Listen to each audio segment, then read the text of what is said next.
We are going to shift to talking a little bit more about African cloud, and to have that conversation and a small presentation and then a fireside chat exactly about that. We have Chris Mondini, the moderator, who is the managing director of European at ICANN, and we have Nii Quaynor, who is the father of the African internet. Welcome to the stage, gentlemen.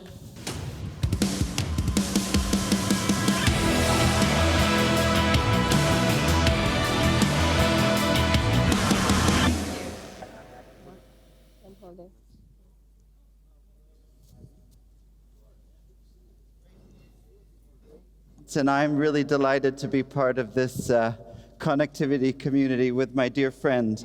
I'm Chris Mondini with ICANN. We are the global nonprofit organization that works with many partners, including many of you, to keep the global domain name system upon which we depend operating.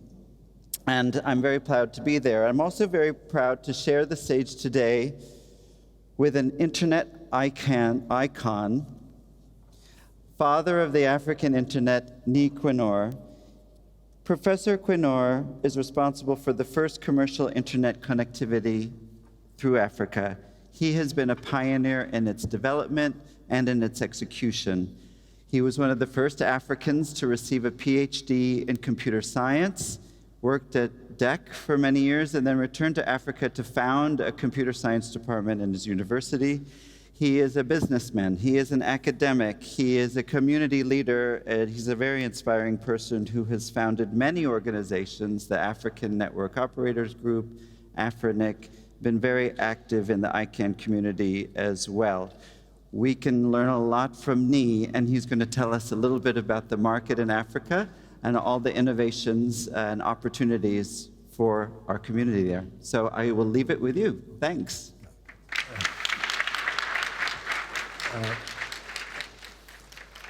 Hi, everyone. Thanks very much for the kind introduction.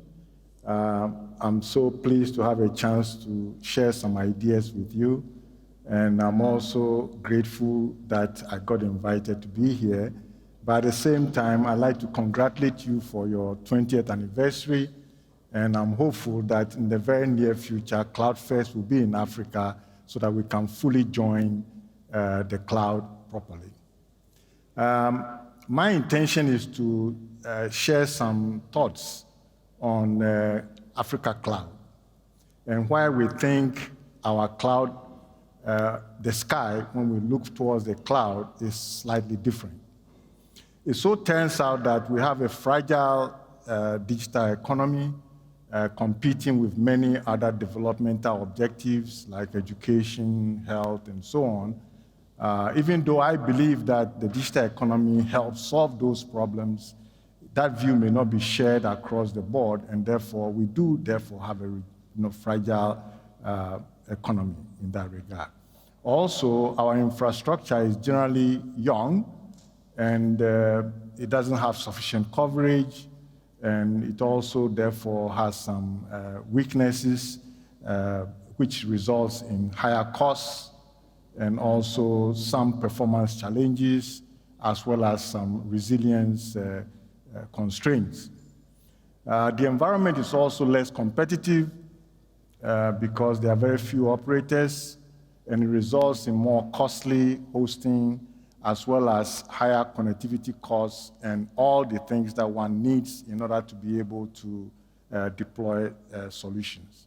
We also have a moving target on a number of parameters. In particular, regulation is also trying to catch up.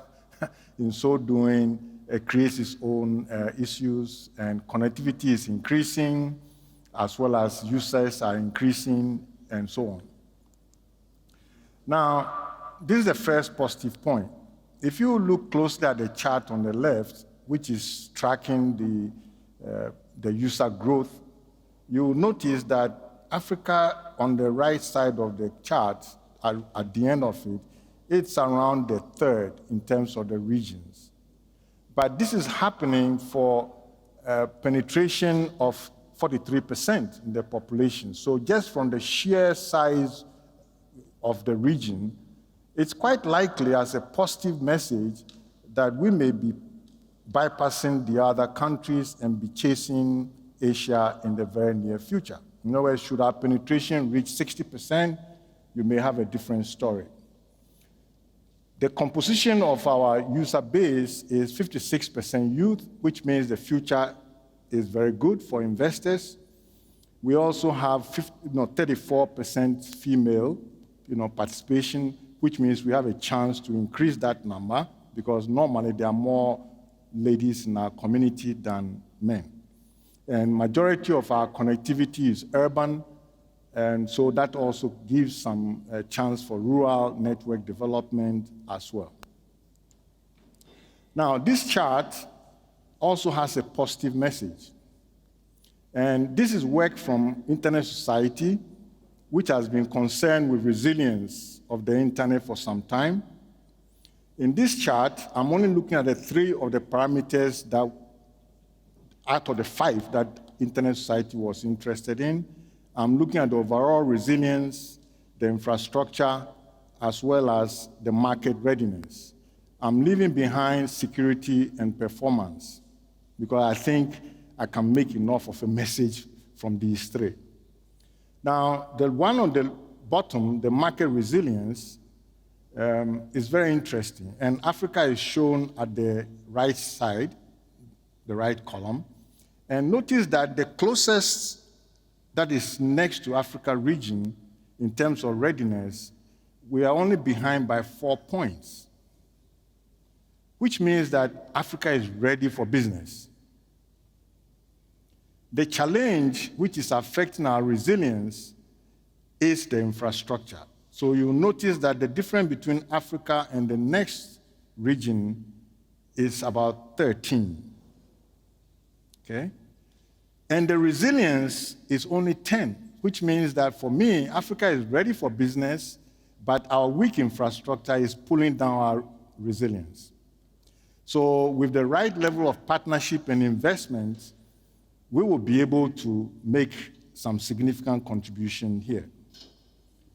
Now, more recently, in a study supported by ICANN, there was a domain name industry study, and the following pieces of data showed up, which I think help and appreciate how the cloud is evolving in the region. And you will notice that we are doing less hosting on the continent, which you can see that 95% of the GTLDs in 41 countries are hosted outside. At the same time, you notice that 66% of the names indexed at Google are really from 10 countries. So we have diverse region, okay? And 10 countries suggested there are indeed contributing the most to content. It also turns out that there are 13 ICANN accredited registrars, which for this population obviously small, but my company, Ghana.com, happens to be one of them. And we can also observe that in terms of the number of names per 1,000, we are not where we should be. For me, that's an opportunity. We are around 4.4 domains per 1,000, when the average global is 45. So we have chance to grow, and it turns out also that 10 of the CCTLDs, the largest ones, contribute to 92% of the names in the region. So there are some big operators, and then there are some who are also lagging. And the last point here is that a lot of our GTLDs are actually in .com. Okay, so how are things evolving? It's moving slow, but there are many moving pieces.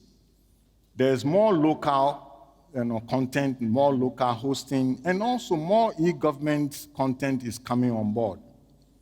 We can show you from additional data, you will see that there are more data centers emerging, and there are more cloud services with data on the continent. So that's the set of things I would like to share. Once again, this is from Internet Society. They had the objective of encouraging operators to keep 80% of the traffic local. And so what has changed? And they studied between 2010 and 2020, and you would observe that in 2010, only one country had more than 70 plus traffic local. But in 2020, 3 do. Okay? And then also notice that the size of the exchange points are getting larger. In 2010, where we don't have data, but observe that in 2020, more than 10 exchanges have bigger than 30 networks exchanging traffic, which is a big, sizable, you might say, kind of exchange points that we have.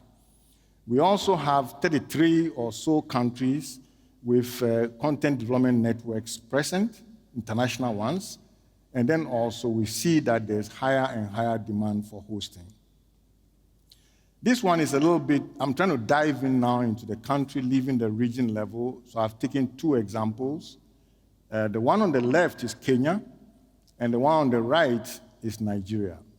And we're looking at a number of things like exchange points, and you can see for the case of Kenya, it went from 25 to 56, and you also can see that the number of users have increased from 8% to 17%, and then you can see that in terms of number of broadband users, also it has grown from 0.4 to 41%.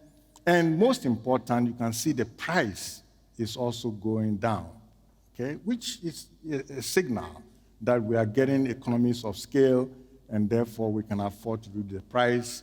And in terms of content development networks, they are all present. The same story is repeated in the case of Nigeria. They went from 30 to 71, and then the peering networks grew from,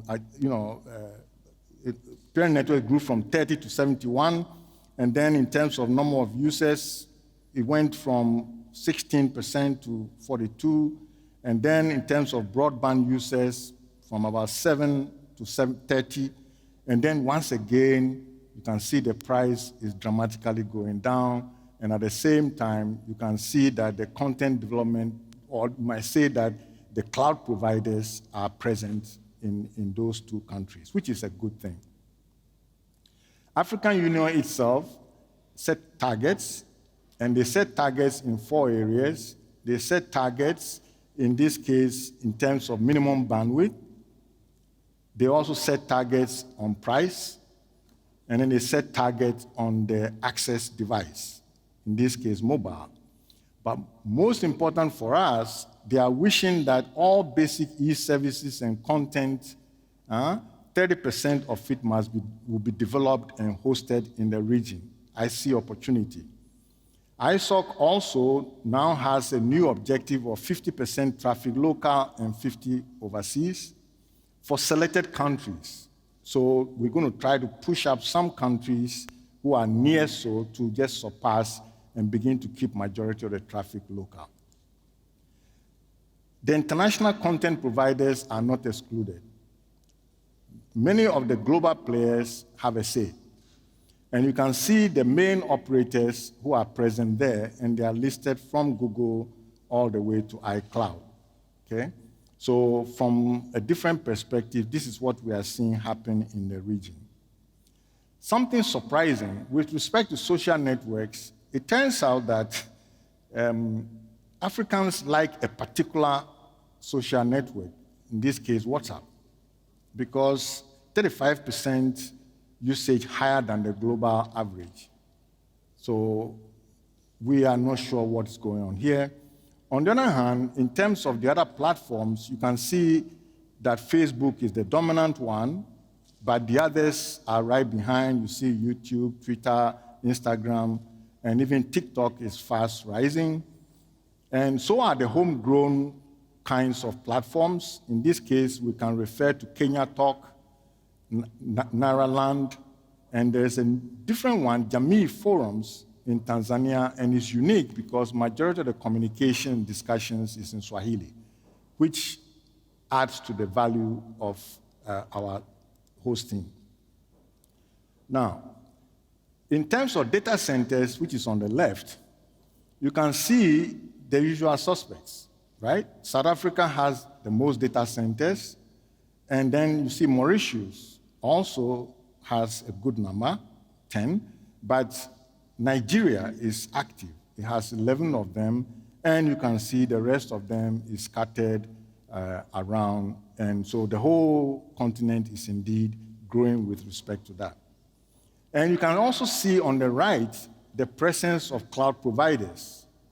And follow the usual pattern. You can see South Africa, you can see Mauritius, but there's Angola and a few other countries who are also emerging.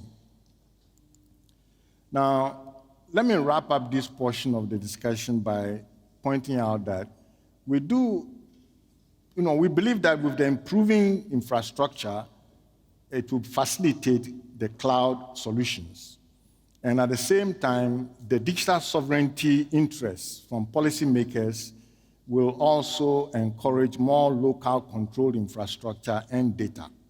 So one can say that we have an emerging market and is yet to be developed, but we look forward to the return of other providers, infrastructure providers and service providers, especially the telcos. The ISPs left the market to the telcos because they had stronger access infrastructure, and so they dominated. But it would be good, in our opinion, to see some of the ISPs coming back to improve, you might say, this portion of the cloud. So the cloud has no boundary, and so it should be possible to operate good clouds from our region, and we encourage some of our partners to consider doing that. So one can say that our cloud is on the way, but in conclusion, I make the following points. Internet in Africa has, of course, been improving in spite of the challenges that we feel as a new entrant or a latecomer. The emerging local solutions and services themselves is subjected to competition, global competition, which in my opinion will improve the quality of solutions from the region. Now, new local services also tend to follow the pattern of you add it where you already are. So you see for a while that our hosting will remain outside because you don't just go and tear down your network. If you are deployed, you don't go and tear down your system and move it just because of that. You do it in some managed way. And then bear in mind that the region is very diverse. So we have good success stories. We also have some who are emerging. And then we also have others who are still reflecting. They've done some interventions, and they are studying, trying to figure out a way to improve the next level of effort.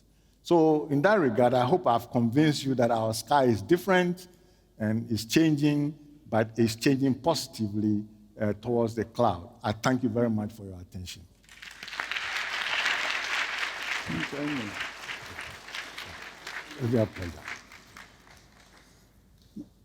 Thank you very much for that overview. And I heard you say Africa is open for business. And you know about business. Nii, you established the first ISP in West Africa. You established a registrar. I'm curious about this point on the last slide where you talked about serving the African market from externally, but then building up internally. And for this group who has interests, clearly, in the topic, what advice do you have for cloud companies that are wanting to enter the African market or expand there? Okay. There should be no hesitation because I think the market is ready. But you have to choose the locations wisely. You'll be plagued with power challenges. You also have to deal with connectivity challenges. So you have to choose locations that you assess have ample amount of these sort of things in order for you to be able to reap the benefits. In some cases, you may want to partner with others who have infrastructure nearby so that you are able to perform. But on the whole, if I've survived there, I think you can do better. So when you talk about location, Are there some areas or countries or markets that you're particularly optimistic about, or where you would advise to starting? Okay, from the data we have, South Africa clearly is a good location. So is Mauritius. So is Nigeria. And so is Kenya. So you have to look where you believe your customers also are. And you are welcome to Ghana as well. But I believe that business sense will be made by doing more detailed analysis or study and find out really where do you have access to bandwidth. Because if you have data center and you don't have bandwidth in and out, you will be frustrated. So that would be the kind of advice I would give, yeah. And a lot of your focus was on infrastructure and the need for infrastructure investment. And you talked about some of the targets of the African Union and others. But where will the investment for infrastructure come from, in your view? Okay, there may be multiple sources. Of course, the international finance organizations are a natural source if it's being done by governments to improve its appeal to investors. That's one avenue. But we do also have projects that have been initiated by external organizations. I'm aware of European Union project that added a certain amount of a fresh cable for what we call in Ghana the Eastern Corridor. And I'm also aware of some of the work of GIANT, which is, I guess, your European Research Network, supporting the RENs, Research and Education Networks in the region. So there are many different sources. And there's also the private sector pure initiatives that can also be followed. So I think there are many choices, and we'll probably get a mix of all of those in order to achieve what is needed, yeah. It's, I want to talk about like the next 10 years of what you see coming, because you're working in really also very cutting edge areas. You're working in crypto and blockchain applications. You're really an entrepreneur. We call you professor, but as I said, I think you're a tremendous entrepreneur. So on the one hand, we have challenges of infrastructure and building a market in Africa. On the other hand, there are all kinds of new things. AI has come up in every session. There are these blockchain applications, virtual worlds, all of the applications on the internet. Are any of these going to be driving business in Africa or driving investment in Africa? And just if you were projecting over the next 10 years or so, what are your predictions? Okay. I have chosen to go towards the payments world. And in response, Ghana.com has become licensed as a payment service provider by the Bank of Ghana, because we chose to go up than to go down. And part of it is because we anticipated that the blockchain and the cryptocurrency and things will put a lot of load on the internet, which is something that we welcome. So it's not a negative impact, in my opinion. And so since it was close enough to our understanding, I wanted to position ourselves to be a player in that new area.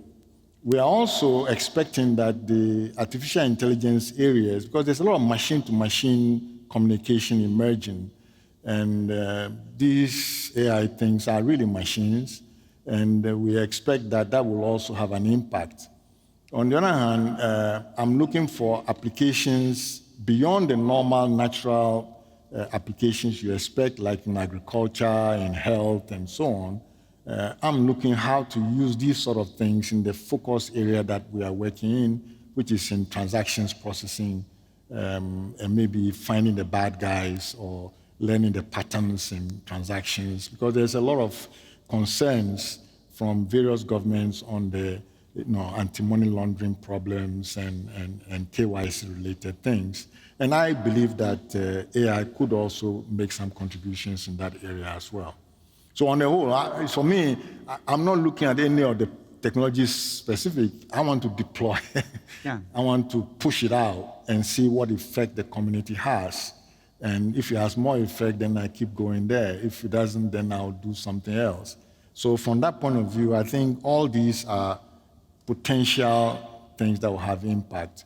I'm just not sure about the virtual world reality part yet. But I know that it will emerge within the 10 years, and at that point, we'll make a decision. But I think that we should expect them all to come, yeah. So what I'm hearing you say, the innovation is there, the applications are there, the demand will be there, because you're in the front line creating them, and so that should also create demand for the kind of infrastructure that companies here are providing. Yes. And so that it's great that you're on the front line creating all of that innovation. You talked briefly, you mentioned governments, and you mentioned regulation and so forth. Is that, do you have any advice on that topic? Is it something that serving the African market or entering the African market, what would your advice be on that front? Okay, as a general comment in our area, governments are much bigger than elsewhere. Okay, meaning government is government in our region. You really feel government. And if government says no, it's no. So we cannot do much without engagement with government. So I made it my approach to be always pushing government. I'll deliberately do it to force a government reaction so we can talk. Okay? So even if you get a no, you'd rather push them to respond than not have an answer. Correct. Because when they respond, I can respond too, and we can talk. Yeah. And we all know each other. Yeah. You may not agree with me, but you can understand my point of view. So it means that we can have a good dialogue. And I'll keep pushing until your comfort level reaches a point where you can make a policy. At that point, then I'm ready to jump and work within the policy. But if you leave this strong policy authority alone, they can be misled by not having sufficient information. And once they make a decision, it's difficult for them to change. So you really must engage with them much earlier than the point where they've made a decision. Because at that point, it's almost like it's lost. But if you engage early, which is what I try to do, I try to get ahead and then push them to a point that they are forced to react. Then we can start talking. And from their reaction, you might discover that they don't understand. And for instance, one time I was mining Bitcoin, and I was dragged by the Financial Intelligence Center to come and explain myself. So I also lobbied and turned the thing into an explanation to a multi-stakeholder environment involving the Bank of Ghana, involving the Financial Intelligence Center, involving national security, involving others. And it became clear that if I'm just paying for the electricity and I'm making coins, it's none of your business, really. Okay? And if people are choosing to buy it and I have it, I can sell it. Of course, you may say you need to license me for the transmit of those coins, okay, but we can talk about how I do that. If you need more KYC evidence, I will get stronger to do that. If you need more AML, things, then I also beef myself up to do that, and I can show you the evidence. And I think that's a good way to go about it. I'm just imagining you explaining to officials, first explaining Bitcoin mining, second explaining the concept of a multi-stakeholder community input for policy. So you're a very brave person, but I'm sure you've advanced policymaking tremendously just by educating the policymakers. It seems to me that if these, also on the topic of the governments, if they see these innovations and they see that there's demand and they see that they themselves can offer services to citizens, governments, and so forth, and they see businesses and entrepreneurs succeeding, that should also give an impetus to the infrastructure investment that we were talking about. So it's hard to say which one would come first. It seems like it must be a virtual circle. Are there any other, I would say, markets or innovation centers or areas of dynamism across the region that you have been impressed by or would like to highlight? Okay, I'm always impressed by Kenya, and I must also commend Nigeria because of their large population for also having kept actively involved. And you cannot say any of these things without touching South Africa, who was the first to get internet in the region, but they tend to focus on their economy, and we want them to focus more on the others as well. You're right, it's a chicken or the egg kind of thing, and the only way I know is to move. Make the move, okay, and have somebody stop you. Mm-hmm. Of course, I also lost a company that way because the first ISP in Ghana got shut down at some point. But it did not stop me. I just moved to a different business, which is the registrar business. So I'm saying that we really must make an effort to push the technology into the community and have the policy authority deal with it. And we are not trying to be bad. We try to follow the law, and we are open to discussion. And I'm sure it is the same with my colleagues in the other countries as well. And so eventually, governments will see the right way. The same thing happened with the internet anyway, in the sense that now government believes they own the internet. But when I put it there, there was pushback. It took one unusual head of state to say, this was Jerry Rawlings' time. He said, but I'm using the same infrastructure as the telcos, and I'm paying the telcos for it. So what's their problem? I buy the international from them. I buy the dialing lines and things from the telco. So what's wrong? Is it because you don't want me to do it? And you want to do it, then you should do it. If you don't do it by a certain time, then give him the exit and let him go. So sometimes you can just get lucky by pushing to find a policy authority that can see through those who are resisting. And so it's worth the try. And I know you told me when you had this setback that you just described that not only moving into a new sector or starting a new business, you moved to other parts of the region and established a lot of Africa-wide organizations and really promulgated these ideas in a number of markets around the region. So it's not just moving into another business, but you actually moved to other countries. That is correct. Yes. Because I took on the view that by myself or by ourselves, not much will happen. And there was a need for regional coordination for a number of things, like your numbers registry. So during that time, I mobilized some of the colleagues around to get the AFRINIC, for example, formed. And we did the same with the research and education networks, AFREN, and did the same with the TLDs. So yes, of course, I pretended going back to the university, and then I did it from the university. But I was doing it to support the businesses that I was interested in. So being a professor, it's like your cover story. You're deep undercover, you're an entrepreneur, you're an internet icon, you're opening markets. We had a panel earlier where we had a number of Africa-based companies where Soren reminded them that a lot of their success is built on the infrastructure that you introduced to Africa. And your story about the governments that say, we have the internet now, we think it's ours. I was friendly once with the chief of staff of a head of state in a completely different continent who said to me that their boss had pounded the desk and said, how did the internet get here and who do I call? Get me the internet on the phone.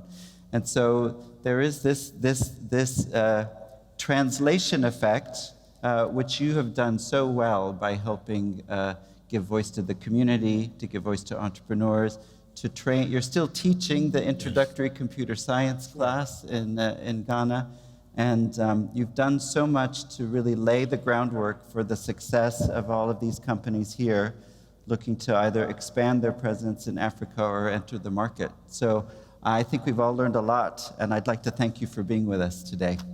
Thank you.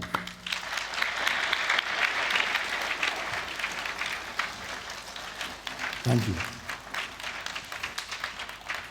Gentlemen, wonderful. Thank you so much. I appreciate it. It's great. I got some great photos. I'll send them to you later. Thank you so much for coming. We appreciate your time. Cheers. Thank you very much. Wonderful.